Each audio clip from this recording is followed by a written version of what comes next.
I need that rolling face bust down. Trying to chill cause it's Ramadan, but I kill these niggas when that sun down. I ain't cool unless a gun round. You can lose your life over 1 pound. Take my time in the trap stress and I'm bagging up in a rush now. Fuck what you thought, this not LA so we ain't driving by. We gon' pull up and park. Catch you at the light, make it get dark. In the night with bitches take.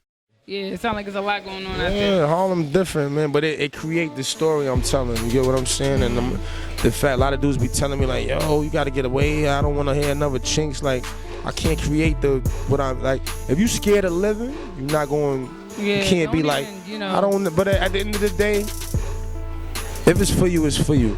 You get what I'm saying? If it's meant for you, that's meant for you. I don't have nobody in the street I feel like want to kill me, or I haven't did nobody dirt or snake nobody or beat nobody, so I feel comfortable wherever I be at. I hold my head high. I'm not nowhere hiding, or I be chilling. You know what I'm saying? So if it go down, it go down. Like, but I'm not gonna run from that, or I'm gonna live and get my story across. Back to Harlem for a second. Now, you know, when Dipset blew, it was huge for the world, but I could only imagine how big it was for Harlem. In that period of time, you have any like early memories of Dipset in that era when they first blew, like seeing them? You gotta remember, like, where I'm from 1199. That's like 108th Street to 110th Street and First Avenue. 4 buildings, A, B, C, D. There's a plaza. Duke the Guard lived in A building. I'm from B building. Duke the Guard from A building. Bloodshed lived in D building. Bloodshed was Cam first. If you look at the Come Home With Me, the album, if you open it, it's a mural. It's on 110th and First. Oh yeah, that's Bloodshed. You get what I'm saying? He from my hood. Cam and Mace went to Manhattan Center. That's 2 blocks from my building. Oh, so it was normal to always. I used to see them pull up, like Jim come through. Jim lived in the hood. Like I used to see them hop out. Haji's is the world famous chopped cheese spot in Harlem. Like, you know what I mean? Get what I'm saying? ASAP first video, they walk right past my block. They touching the Bloodshed mural. They walking through the block like that.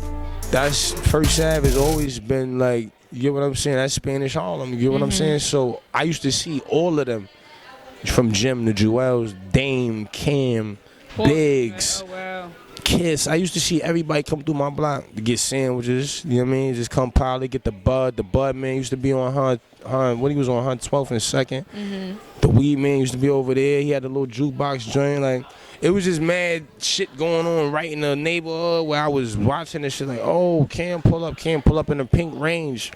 Jump out, get a sandwich. You get what I'm saying? When him and 50 had the whole Curtis beef or whatever, Cam shot all them videos right on my block on 10th and First. He was in the store shooting dice right in the store. So I was able to see all that shit. Yeah, I seen all that shit. And at this time, I was playing ball. I wasn't rapping, but I was still seeing it like, that shit is dope. Them is them niggas. Like, Cam, what up? You see him? What up, niggas? You know what I mean? He, like, they see me now, like Jim, my boy. Like, you know what I mean? Like, I remember your little self, huh? You feel me? But they wasn't knowing that. Jim told me, like, I remember you was dead quiet, nigga. You wasn't, you feel me? You was coming around, be quiet. Like, when I was younger, like. But they even seen my growth. You get what I'm saying? So it's at this time, it's beautiful the fact that the city getting behind it, Flex getting behind it, and let's start talking about your relationships now. Like I said, a great chunk that everybody supports you, and you know, from the fans to the radio to the DJs to, you know, the rappers. Styles P, one of your favorite rappers. Talk to me about your relationship, because he constantly co-signs, constantly shows you love. Honestly, like me and him didn't had hundreds of conversations, like, but I feel like he understand me. You know, we both named David. You know what I'm saying? Like, my father was born in Harlem, but my father grew up in Corona in Queens. Styles was born in Corona. He grew up in Yonkers. So it's just a lot of little intangible shit that we just got them common. You get what I'm saying? And that been my favorite rapper beyond everything. Like, I love Nas to death. Like Biggie, like it's certain dudes that's like, it's Nas, Styles, and Big in my top 3. Anybody ever ask my top 3 is Nas, Styles, and Big. Nas, Styles, and Big. Styles, I always can't go wrong with Styles P. Can't go wrong with P. I always could relate to P more than any other rapper, even more than Kiss and like other dudes that was rapping with him. I could always. I was like, yo, run that nigga back. Like, he was always. He's rewindable. Yeah, like, I could get with him. And when I met him, he was exactly how he was official. You get what I'm saying? There was no funny shit in his character. He was 100, and I could really vibe with him. And he took a liking into me. I guess he read that in me as well. And he was telling me like, nigga, I used to go to your block, get weed, all that. Like, so he was even reminiscing on coming through the East Side back in his days. So once he heard me spit, he was like, nigga, you got this shit. Like, and to hear that from him really gave me that boost. That was before Nas co-signed it. Styles gave me that co-sign. I had never spoke to Nas a day in my life. Wow. I went up to D Block Studios, my producer Buddha and Grands, they did some beats for Kiss album, whatever. Some shit Kiss was working on at that time. And he was like, yo, come to the studio with me. I'm going to lock shit. I'm like, what? We out, nigga. That's my favorite niggas. Like, go up there, and the only one that was familiar with me at the time was Sheik. Sheik was seeing the black, because I just dropped Black Rose. Sheik was like, yo, oh, you the Davies nigga from Harlem? I'm seeing your shit everywhere. You killing. Styles and Jayyiah knew nothing about me, so they just in the cut like, why we gonna check them out? I saw Styles maybe 2 weeks later. He was like, yo, I'm paying attention, nigga. Like, you feel me? Like, you doing your thing. And from that to come from him was like, yo, I called my little brother like, nigga, no number I got in my phone, nigga. The ghost, like, you feel me? Like, SP. So that was crazy. And just since then, it's built. You get what I'm saying? Styles put me on his last album. Amazing. You get what I'm saying? Then I did videos with him. I just did Webster Hall. I brought him out. Seen it, crazy. You get what I'm saying? Brought Trey out. Yeah, it was. Get it. It's just different. And these are dudes that I had relationships before any of the buzz. When I met Trey, I was selling weed. I wasn't rapping.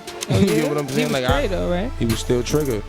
But he's like my older brother. And me and my dude Bully, I always talk about. He was locked up when I did Black Rose. He home now. He been knew Trey for years. He run around with Trey. You know, Trey down. That's like his fam and all that. So as my shit started to progress, he just had me around him. You know, he like, yo, you know, Trey the bro. I want you to, you know, get next to him. So he always had me around him. But at that time, I wasn't really on my music shit like I'm on it now. But I was trying to do that, but I was still in the hood. I was like one foot in, one out. Like, nah, I'm out the street 100%. But at that time, I was still, you know. So that's how I met Trey, and since then he's even seen it. Now he come to New York, when his plane land and he get in his truck or his driver come, his Uber come, he turn on Hot 9, Flex is going crazy. You get what I'm saying? So it's like he could remember me not rapping. Like, and now it's to that. So now I bring him out the web store. It's packed. It's 2,000, 3,000 people in the building. So yeah, that's great. That's a good look for him as well. You get what I'm saying? And at the end of the day, people don't even know that Ben my bro. It ain't no, oh, Dave got hot, now Trey fuck. No, that been my crazy. Man. You feel me? But the public don't know that. Yeah. That ain't really shit that we even talk about, but that been my bro. So wow. These is all relationships that I already had that they just starting to. The dots was just connected. They starting to flourish now because I got myself to a certain point where it makes sense for them to even let the world know they fuck with me. You feel me? Exactly. So it's beautiful. So I heard that you spent a lot of time on mastering your sound. How true is that? Because your sound and your style seems so effortless. I wanted to bring up a quote once that French Montana said. Once French Montana said, all lyrical rappers are broke. And there's truth in that statement. In a sense. I ain't broke. Exactly, that's what I'm saying. Shouts to French though. I ain't broke, nigga. There's truth in that statement in the sense of, lyrical rappers isn't really on the radio as much, and I just want to know how you feel about that. And do you lyrical think that, rappers put classic albums out? Yes, that's a good. That's what I say. Shit that you could tour on 20 years from now. All that shit that rock for a month, you're not gonna do nothing with it in 5 years, brother. So all that I don't. You feel me? If a lyrical rapper is broke, talk to Nas, see if Nas broke. Talk to Jay-Z, see if he broke. They super lyrical. Get what I'm saying? So, at the end of the day, everybody got their vice. A nigga gonna win off what he can win off. Yeah. If a nigga really not lyrical, you can't be lyrical. Yeah. You gotta take what he can do. Yeah. That's like if you can't shoot a jump shot or you gonna go in the paint. You gonna make a way to get your bucket. Yeah. You know you can't really shoot. Yeah. You get what I'm saying? So you gonna go score another way. I spit. All I could do is, that's what I grew up off Jayyiah and Kiss and Styles, niggas that was really rapping, man. Shit, you had to rewind. So I respect the club bounce and all of that. I'm gonna make them records too. But I'm gonna rap. Yes. You get what I'm saying? I'm gonna give a nigga something that he really wanna wake up in the morning and put on. Get what I'm saying? Like I said, ask Nas and Jay if they broke. Lyrical rappers is broke. Niggas ain't broke, nigga. Niggas is getting this paper the same exact way, but trust me, same way, bro. Like, at the end of the day, how long you in the club? What you mean, a few hours? Like, at the end of the day, like in a 24-hour day, Exactly. how long you how much time you spend in the club? About, Think about that.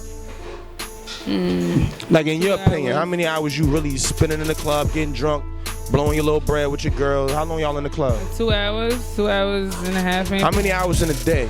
24. So that's 22 more hours of that day. Fuck else is you listening to? Like, you gonna knock that all that day you're long? relating to and everything. Yeah. Exactly. So, like I said, I salute all of them niggas, man. But They winning with that shit. I be in the club dancing, drunk to their shit the same way. but the Can't rest play of that all. You 22 can't play hours. that all day, man. And it ain't gonna rock in 20 years. You can't make a movie on it. You get what I'm saying? You can't do a documentary where dudes is breaking down how that was formed or how you created that sound, because somebody else created that sound. You just ran with it. Wow. You get what I'm saying?